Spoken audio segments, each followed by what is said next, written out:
convocado este Tribunal Pleno en forma extraordinaria este 10 de octubre del presente año, luego de oír la relación pública y el alegato de la defensa de la ministra señora Ángela Vivanco Martínez, se ha estimado necesario dar a conocer el siguiente veredicto. Pueden tomar asiento. Sí. Primero, que la inamovilidad de los jueces es una regla arraigada a nivel nacional e internacional como mecanismo para proteger la independencia interna y externa de la magistratura respecto de los otros poderes del Estado, cuyo único propósito es permitir el cabal desempeño jurisdiccional con total autonomía. Sin embargo, esta prerrogativa no puede entenderse en términos absolutos, siendo posible la remoción en aquellos casos especialmente previstos por la Constitución y las leyes. En efecto,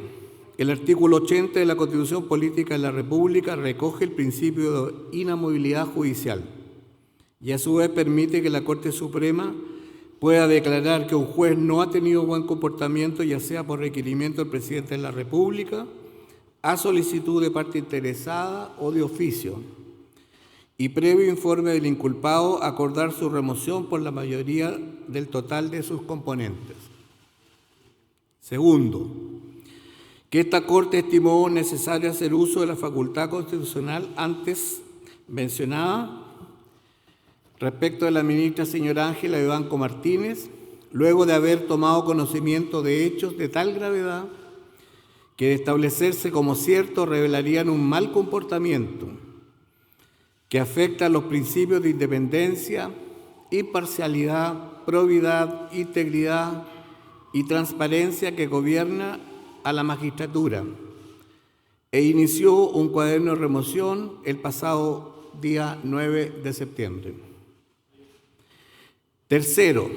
que en su defensa la ministra señora Vivanco apuntó como primera alegación que para estos efectos se requiere un procedimiento disciplinario previo a la apertura de un cuaderno de remoción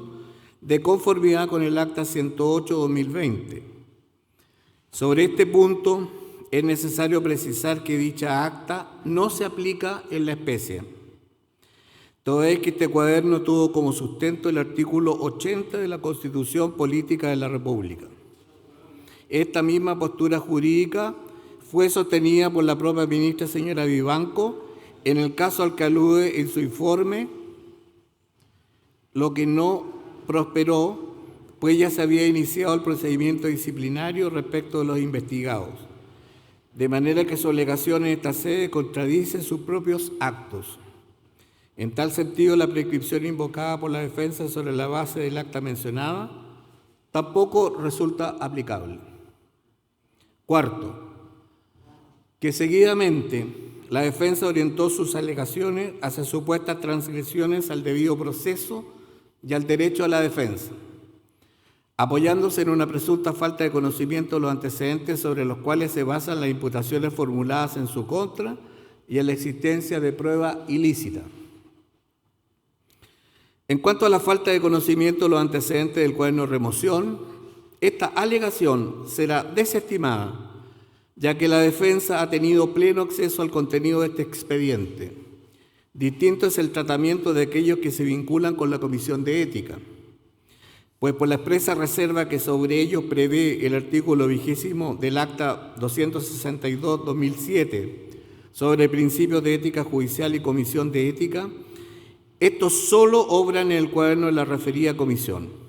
Además, consta en el informe de la defensa que se hizo cargo de todas las imputaciones, proporcionando incluso datos sobre su declaración en la instancia mencionada, lo cual permite destacar la falta de herramientas para construir su defensa. Respecto de la supuesta ilicitud de la prueba, cabe recordar que los chats fueron revelados por un medio de comunicación social el día 7 de septiembre del presente año y tienen su origen en la entrega voluntaria que realizó el abogado Luis Hermosilla Osorio al Ministerio Público, en el contexto de una investigación de carácter penal. Además, el órgano persecutor remitió en sobre cerrado aquella conversación entre el aludido abogado y la ministra, en conformidad con lo dispuesto en el artículo 79 y siguientes de la Constitución Política de la República. De manera que no es posible concluir que esta Corte tuvo acceso a la mencionada mensajería de manera ilícita. Por último, en lo que atañe a la falta de imparcialidad que afectaría a algunos de los miembros de esta judicatura,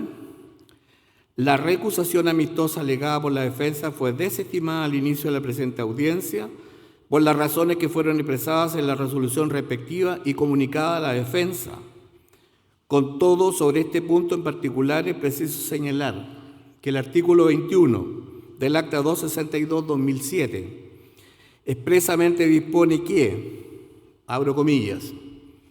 la circunstancia de que los integrantes de la Comisión de Ética y Disciplina hayan intervenido en las indagaciones o actuaciones que lleva a cabo aquella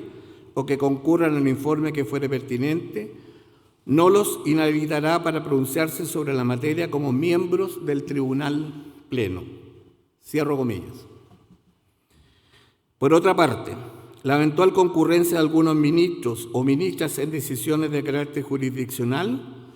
no los inhabilita para conocer de esta remoción desde que este procedimiento versa sobre el comportamiento personal de la inculpada y no sobre el contenido jurídico de una decisión en particular. Quinto, que abordando el fondo del asunto, constan como antecedente para los efectos de revisar la concurrencia de los presupuestos fácticos del artículo 80 de la Constitución Política de la República, esto es un mal comportamiento, los siguientes. 1. Oficio reservado 897-2024 del Fiscal Nacional del Ministerio Público, señor Ángel Valencia Vázquez, de 16 de septiembre de 2024, mediante el cual remiten sobre cerrado una serie de chats de conversación entre la ministra señora Vivanco y el abogado don Luis Hermosilla Osorio. 2. Publicación difundida por la plataforma periodística CIPER. El 7 de septiembre del actual, titulada Chats revelan los favores entre Hermosilla y la Suprema Vivanco. ¿Alguna posibilidad de que integres la sala penal mañana? Cierro comillas. Que fue entregada por la directora de la Dirección de Comunicaciones de esta Corte. 3. Informe evacuado por la Comisión de Ética y puesto en conocimiento del Tribunal Pleno el 16 de septiembre del presente año, conjuntamente con minutas elaboradas por los relatores de la tercera sala de esta Corte. 6. Que del análisis de los antecedentes ya individualizados resulta necesario, en primer lugar, abordar las actuaciones de la señora Vivanco en la tramitación y conocimiento de las causas del consorcio Velas Movitec S.p.A. con Codelco, roles 141-421-23, 1150-24, 1152-2024, excluyendo lo que atañe al contenido de la resolución jurisdiccional que en cada causa se arribó, tanto el informe evacuado por la Comisión de Ética como la minuta enviada por la relatora de esta Corte y la revisión de la tramitación en el sistema informático SIT-SUB permiten establecer que la ministra tuvo en ellas una participación inadecuada al haber efectuado gestiones para que la sala conociera de la orden de no innovar y del fondo del recurso interpuesto en la primera causa ya referida, sin que el presidente de la Corte Suprema de esa época hubiese dictado la resolución respectiva. Con posterioridad, encomendó la dictación de una resolución intentando validar el conocimiento del fondo del asunto sin el previo decreto que ordenaba dar cuenta. En las otras dos causas del consorcio Velas Movitec S.p.A., conociendo de que el criterio de la sala consistía en la elaboración de los proyectos para fallo conforme al orden de antigüedad, la ministra señora Vivanco exigió a la relatora que la sentencia se firmara rápidamente,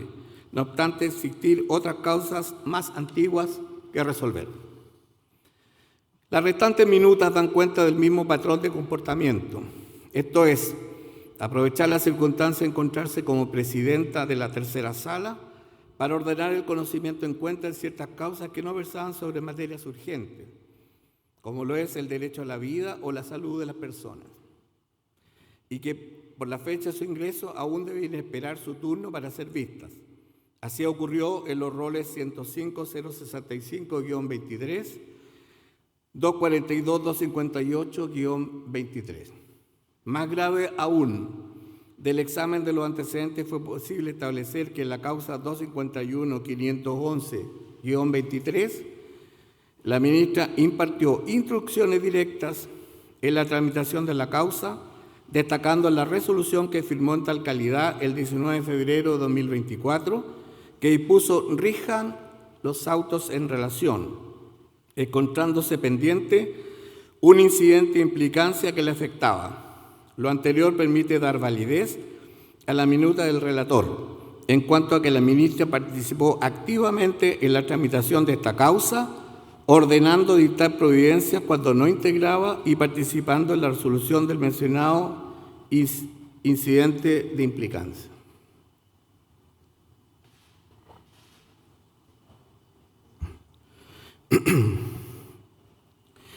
También es posible tener por asentado que la señora Vivanco ejerció presiones sobre los relatores para apurar ciertos proyectos de fallo. Incluso en un caso 2458-23 exigió que se firmara el mismo día de la vista del recurso. Esta presión se extendió además a requerir el conocimiento de la resolución de un asunto que se encontraba en estado de acuerdo, no obstante no haber concurrido a la vista, según dio cuenta en su minuta la relatora, al referirse al rol 6632-24, infringiendo con ello la regla legal relativa al secreto de los acuerdos y de las propias instrucciones de la sala.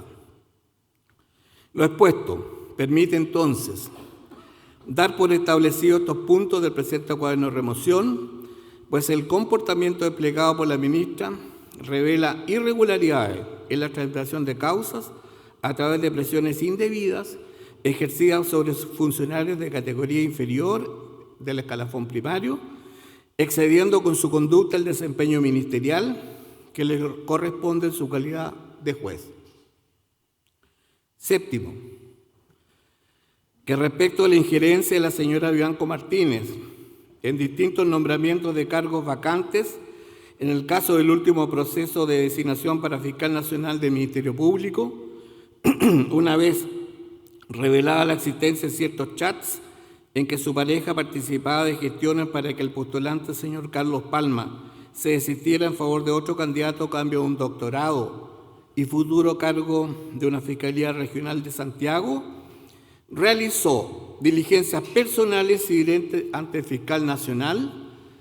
demostrando con dicha conducta que no era indiferente a los hechos atribuidos al señor Gonzalo Migueles. En lo relativo al concurso para proveer el cargo de conservador de bienes raíces de Concón, al que postuló el señor Carlos Suet,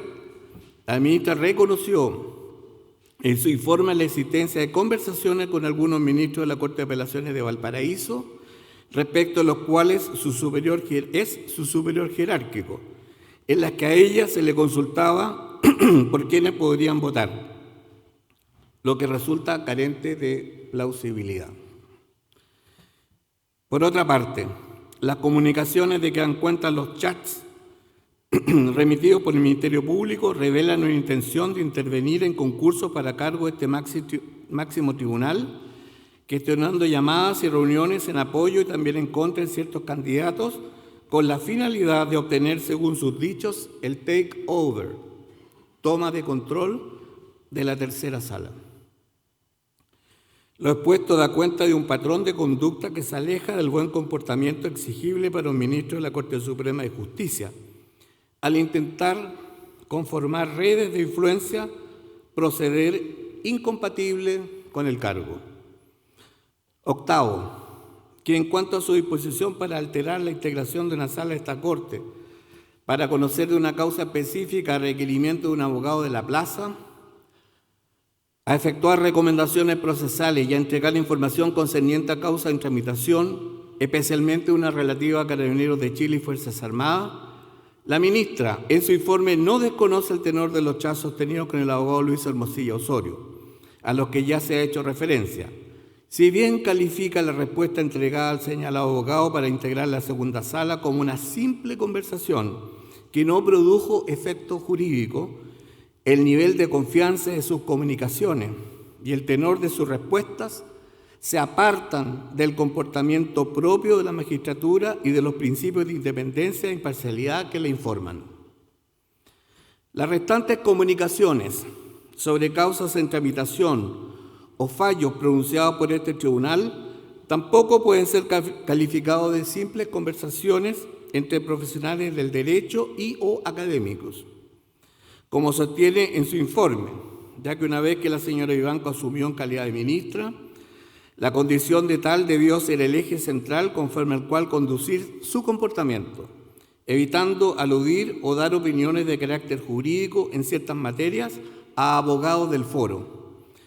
pues en su rol jurisdiccional estaba llamada a resolver conflictos de similar naturaleza. Noveno, que el conjunto de antecedentes reunidos y los hechos que han sido posible constatar permiten determinar y concluir que la ministra Ángela Vivanco Martínez incurrió en un comportamiento que afecta los principios de independencia, imparcialidad, probidad, integridad y transparencia que rigen a los miembros de la magistratura